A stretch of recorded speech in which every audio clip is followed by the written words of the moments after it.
right away. Cleaning house, there needs to be some type of cleaning coming up. Okay, you can't go back to last year and say Carson Wentz had good numbers down the stretch because he was beating up on bad defenses and not give him any form of credit for that, but then use last night, because I watched the start of the show, use last night's fact that he was playing against the historically bad Seattle Seahawks defense and use it against him.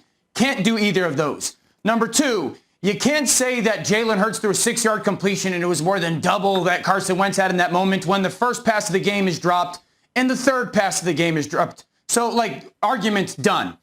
Now, there's a lot of points that I want to make to the situation of the Eagles. I'll focus on 3.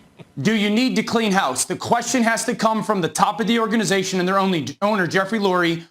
Who within that organization do you believe can make you great again? Is it Howie Roseman? Is it Doug Peterson? Is it Carson Wentz? Because if you believe that one of those 3, 2 of those 3, maybe all 3 don't or cannot be great again, then yes, it's time to clean house. That is not of my belief. I still believe the quarterback can be a great player. So the cleaning house thing has to be answered with who you think could be great again. Number 2, there's a big difference between a quarterback playing bad and a bad quarterback. Again, these are not excuses. These are just factual reasons.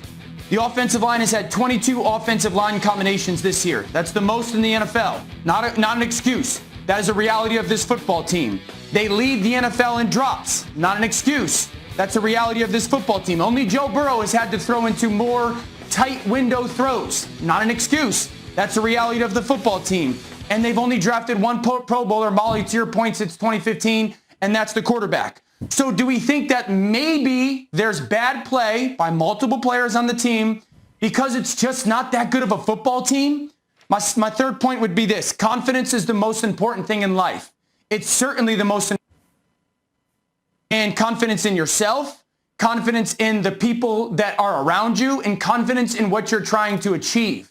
And so you have to ask yourself, do you think that Doug Peterson is the coach that can instill the confidence back into Carson Wentz to not miss tight ends down the seam, or to not be willing to take that shot downfield to Alshon Jeffrey, or to not pull the trigger to Rager 2 weeks ago against the Browns?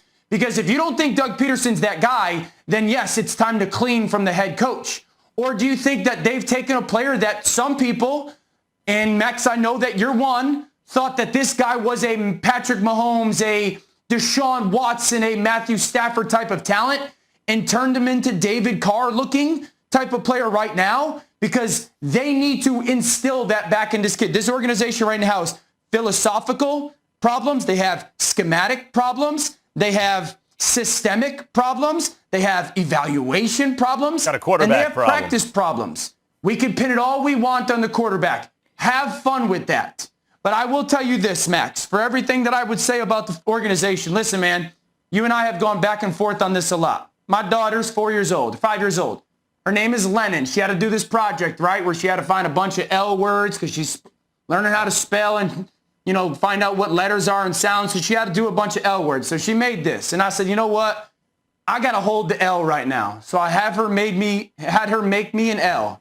I'm going to give it to you this year, Max. Last year I had a huge celebration parade on your head with what Carson Wentz accomplished, okay? I'm going to hold the L on Carson Wentz this year. I'm not giving up on Carson Wentz for the long term. My daughter made me an L. I'll hold it this year, Max. Well, oh my gosh. Lennon, all right, of course, Max your and Stephen A., before you guys respond, let's get a quick break in Beautiful here. Job. All right, fellas, let's just get right into it. The Seahawks win. They're back in first place in the NFC West. The Eagles have tumbled out of first place in the NFC East. Not too surprising. Jalen Hurts got on the field for a couple snaps, one pass, one handoff. But key, Jay's been saying this for a while. Is it about time to hand it off at any point now to Jalen Hurts? No. Still no.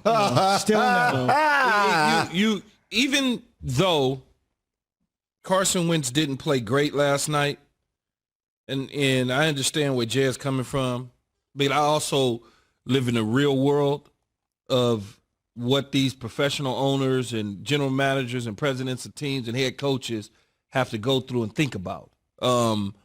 Sprinkling Jalen Hurts in last night, 2 plays, whatever it was that he had, that was always going to be the plan, even though he was taking snaps reportedly with the first team. he's probably taking snaps with the first team all year long. But because Carson Wentz has played so bad, it became sensationalized to a whole nother level.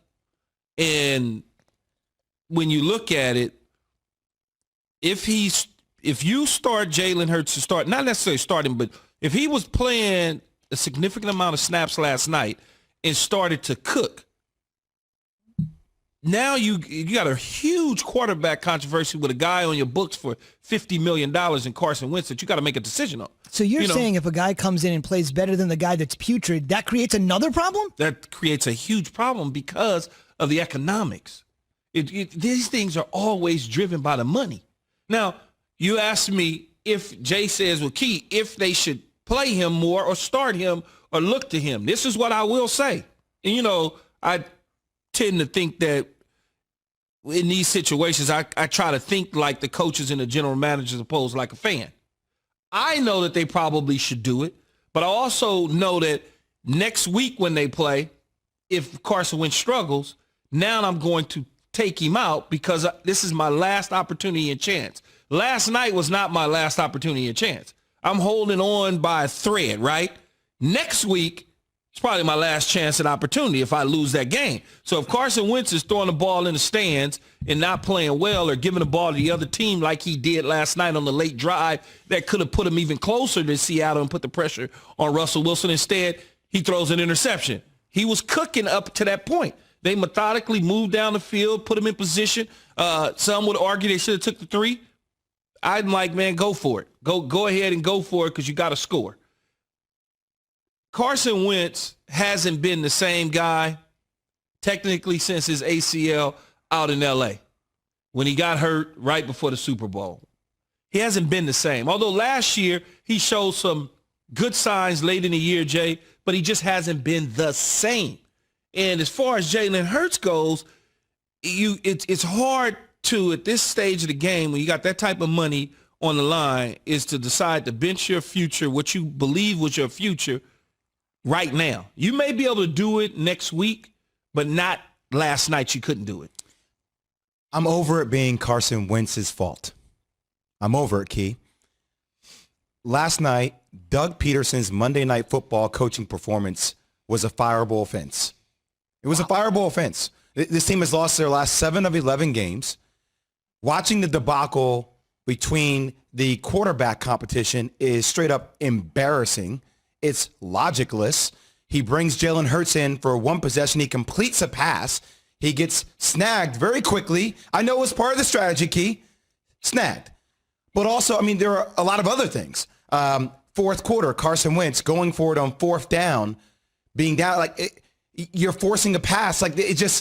He blames certain things on the quarterback. He doesn't blame certain things on the quarterback. Watching him at the podium, every post-presser just seems to be more and more embarrassing. And at what point, I know their offensive line has changed so much. I think there was their 10th combination in 11 games that they played.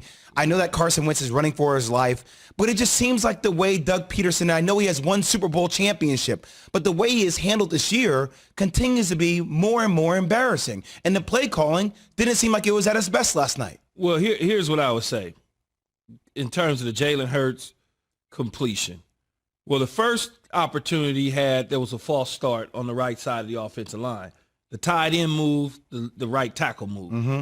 Because of the cadence, when you're used to hearing a certain bark out from the quarterback in Carson Wentz, now you got a different cadence with Jalen Hurts. Even though y'all have practiced together some in a week, it's different. And so there was the false start. Although he would have completed that pass, it would have been whatever, gain of yards. Then the next time he completes a ball, now all of a sudden they pick up 6 or 7. If you keep him in the game and he's doing that and they're starting to rally behind that, it makes your job difficult as a head coach to now stick with the guy that, and it sounds crazy. You got to follow the money. I hear it's you, all. This is all about the money, not the right thing. I'm sorry that driving the ball down the field efficiently can make your job difficult. But that's what coaches' jobs are to do, handle difficult situations. I will give you another example, Key. Early second half, he burns 2 timeouts before he even gets to the 4th. Then he throws a flag for a challenge, and you're like, that's not even a question. There's so many things that Doug Peterson is doing when you watch these games where you're like, what the hell is going on? What is going on? And I'm sitting there saying, fans are roasting Carson Wentz, and I'm like, well, I mean, Carson Wentz is who Carson Wentz is, Key. That's who he is. But you gotta roast him because